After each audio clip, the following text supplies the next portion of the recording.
Hi സുഹൃത്തുക്കളെ, നമസ്കാരം. ഇന്ന് സായാഹ്നത്തിൽ എൻ്റെ ഹൃദയത്തിലേക്ക് മനസ്സിലേക്ക് കടന്നു വന്നൊരു കഥ ഉണ്ടായ കഥയാണ്. അല്ലാതെ ചുമ്മാ ഞാൻ കഥ മെനയുന്നതല്ല. 1965 കാലഘട്ടത്തിൽ എൻ്റെ വീടിന് സമീപമുണ്ടായ ഒരു സത്യമായ കാര്യമാണ്. ഒരു ദമ്പതികൾക്ക് വർഷങ്ങൾ ആഗ്രഹിച്ച് ഒരു കുട്ടി ജനിച്ചു. ഒരാൺകുട്ടി ജനിച്ചു. അന്നൊന്നും ഇന്നത്തെ പോലെ വാട്സപ്പോ മെസ്സഞ്ചറോ ഒന്നുമില്ല. അന്നുള്ളി ഇല്ലൻ്റ് എഴുത്ത് മാത്രമേ ഉള്ളൂ. ആ കുട്ടിയുടെ പിതാവിന് ഒരു ദിവസം ഒരു കത്ത് വരുന്നു.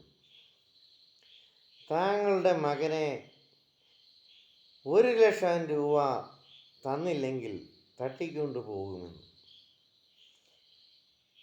1,00,000 രൂപ വെളുത്ത വാവു ദിവസം കടനാട്ടിൽ ഇന്ന സ്ഥലത്ത് ഇന്ന റബ്ബർ ചോട്ടിൽ വെച്ചില്ലെങ്കിൽ തട്ടിക്കൊണ്ടു പോകുമെന്ന്. ആ കുട്ടിയുടെ പിതാവിന് ഇത് കേട്ടപ്പോൾ വളരെയധികം വേദനാജനകമായ സംഭവം മനസ്സിൽ തോന്നി. അതുപോലെ അദ്ദേഹം വളരെയധികം മനസ്സിൽ ബുദ്ധിമുട്ടുകൾ ഉണ്ടായി. അപ്പോൾ അദ്ദേഹം ആ കത്തുമായി അന്ന് കടനാട്ടിലെ കരുത്തനായ ശക്തനായ ഒരു ആളുണ്ടായിരുന്നു. അദ്ദേഹം ഇന്ന് മൺമറഞ്ഞു പോയി. അദ്ദേഹവും എൻ്റെ പിതാവും തമ്മിൽ 1979 പഞ്ചായത്ത് ഇലക്ഷൻ മത്സരിച്ചിരുന്നു.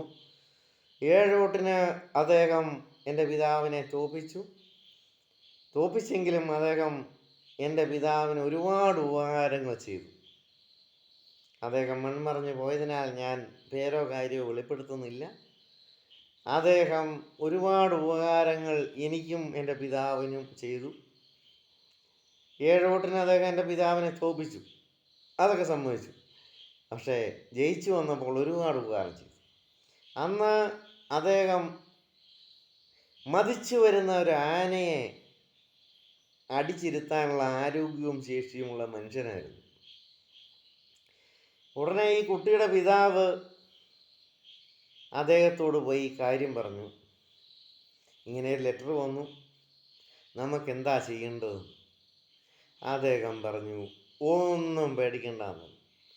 ഒരു സൂട്ട് കേസിനകത്ത് 1,00,000 രൂപയുമായി ഇന്ന റബ്ബർ ചോട്ടിൽ നിലാവുള്ള രാത്രിയിൽ ഇത്രാം തീയതി ഇത്ര മണിക്ക് നിന്നില്ലെങ്കിൽ കുട്ടിയെ തട്ടിക്കൊണ്ട് പോകുമെന്നാണ് ഭീഷണി കത്ത്.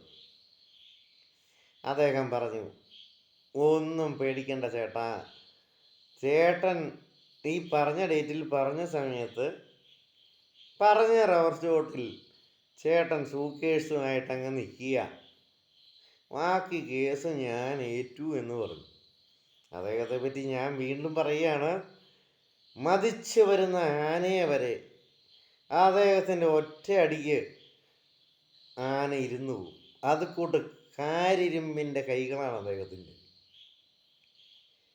അദ്ദേഹം പറഞ്ഞതനുസരിച്ച് ആ കുട്ടിയുടെ പിതാവ് ഒരു കാലി സൂക്കേഴ്സുമായി അദ്ദേഹം ആ കുട്ടിയുടെ പിതാവിനോട് പറഞ്ഞു, ഒരു സൂക്കേഴ്സ് മാത്രം മതി, അതിൽ ലക്ഷങ്ങളൊന്നും വെക്കണ്ട. അന്നൊക്കെ 1,00,000 രൂപ എന്ന് പറഞ്ഞു കഴിഞ്ഞാൽ ഇവിടെ 3 ഏക്കർ സ്ഥലം മേടിക്കാമായിരുന്നു. കുറഞ്ഞത് നല്ല സ്ഥലം 3 ഏക്കർ മേടിക്കാമായിരുന്നു. അപ്പം എന്താ ചെയ്യേണ്ടതെന്ന് ചോദിച്ചപ്പോൾ പറഞ്ഞു, നിങ്ങളൊരു കാലി സൂക്കേഴ്സുമായിട്ട് ഈ പറഞ്ഞ സമയത്ത് പറഞ്ഞ ദിവസം ആ പറഞ്ഞ നിലാവുള്ള രാത്രിയിൽ ടവർ ചോട്ടിൽ ചെന്ന് നിൽക്കുക എന്ന് പറഞ്ഞു. അദ്ദേഹം അന്ന് ഒക്കെ തുരിശ് പമ്പ് എന്ന് പറഞ്ഞ സംഭവമുണ്ട്, ചാമ്പുന്ന തുരിശ് പമ്പ്. ഈ ചാമ്പുക എന്ന് പറഞ്ഞാൽ നിങ്ങൾക്ക് ആർക്കും ഇന്നും മനസ്സിലാകുകയില്ല. അതായത് ഇങ്ങനെ മുന്നോട്ടും പുറകോട്ടും ഇങ്ങനെ ഒരു വലിയ പൈപ്പ് ഇട്ടിട്ട് പിസ്റ്റൺ വർക്ക് ചെയ്താലേ അന്ന് തുരിശടി നടക്കുള്ളായിരുന്നു. ഇന്നാണ് മൈക്രോൺ സ്പ്രേ, ഹെലികോപ്റ്റർ സ്പ്രേ ഒക്കെ ഉണ്ടായത്. അപ്പോൾ അദ്ദേഹത്തിൻ്റെ വീട്ടിലെ ആ ചാമ്പുന്ന തുരിശ് പമ്പിൻ്റെ പൈപ്പുണ്ട്. അതിനേതാണ്ട് 5.5 അടി ലെങ്തുണ്ട്. ആ പൈപ്പുമായി അദ്ദേഹം അടുത്ത റബ്ബർ ചോട്ടിൽ ഭാഗത്ത് നിന്നു.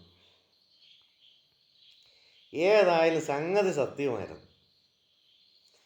ഈ അദ്ദേഹം മറ്റേ 1,00,000 രൂപ മേടിക്കാൻ വന്നയാൾ അന്ന് ഇന്നത്തെ പോലെ മാസ്ക് ഒന്നുമില്ല, മുഖത്ത് തുണി കെട്ടി ഏതായാലും ഈ കാരണവരുടെ ഈ കുട്ടിയുടെ അച്ഛൻ്റെ അടുത്തേക്ക് മന്ദം നടന്നു വരികയാണ്.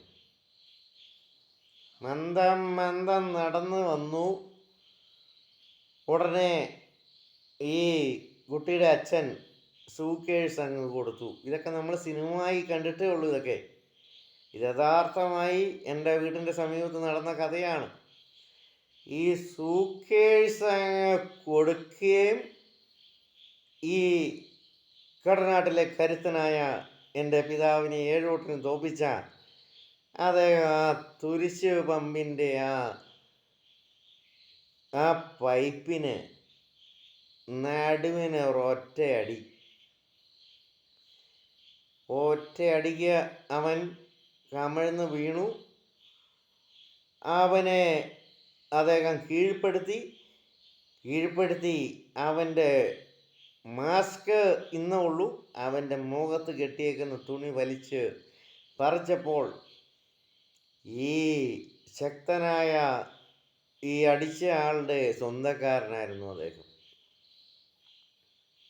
എടാ പൊലയാടി മോനെ, നിനക്ക് ഇതായിരുന്നു പരിപാടിയല്ലേ എന്ന് അദ്ദേഹം ചോദിച്ചു. നീ 7 ദിവസത്തിനകം കടനാട് വിട്ടു പോയില്ലെങ്കിൽ നിന്നെ ഞാൻ സ്വർഗരാജ്യത്തേക്ക് വിടുമെന്ന് അദ്ദേഹം പറഞ്ഞു. ഏതായാലും ശരി, 7 ദിവസത്തിനകം അദ്ദേഹം ഇവിടുന്ന് നാട് വിട്ടു. പിന്നീട് എവിടെയോ പോയി അദ്ദേഹം മരണപ്പെട്ടു. സ്വയം മരിച്ചതാണോ, വല്ലവരും തല്ലിക്കൊന്നതാണോ എന്നൊന്നും അറിഞ്ഞുകൂടാ. ഏതായാലും ആ ശക്തനായ ആ മനുഷ്യനൊക്കെ ഉള്ള ഒരു കാലം കടനാട്ടിലെ സൂപ്പർ കാലമായിരുന്നു. ഇതാണ് ഇന്ന് വൈകിയ വേളയിൽ എൻ്റെ മനസ്സിലേക്ക് വന്ന കഥ. സുഹൃത്തുക്കളെ, നന്ദി, നമസ്കാരം. ഇങ്ങനെയൊക്കെ ഓരോ പ്രശ്നങ്ങളും പ്രതിബന്ധങ്ങളും ഊമക്കത്തുകളും അനോണിമസ് കോളുകളും നമുക്ക് വരും. നമ്മൾ അപ്പോൾ ശക്തരായ മനുഷ്യരെ സമീപിക്കുക. അവർ അത് വേണ്ട പോലെ കൈകാര്യം ചെയ്തു തരും എന്നതാണ് ഇന്നെനിക്ക് പറയാനുള്ളത്. നന്ദി, നമസ്കാരം. Good night, sweet dreams.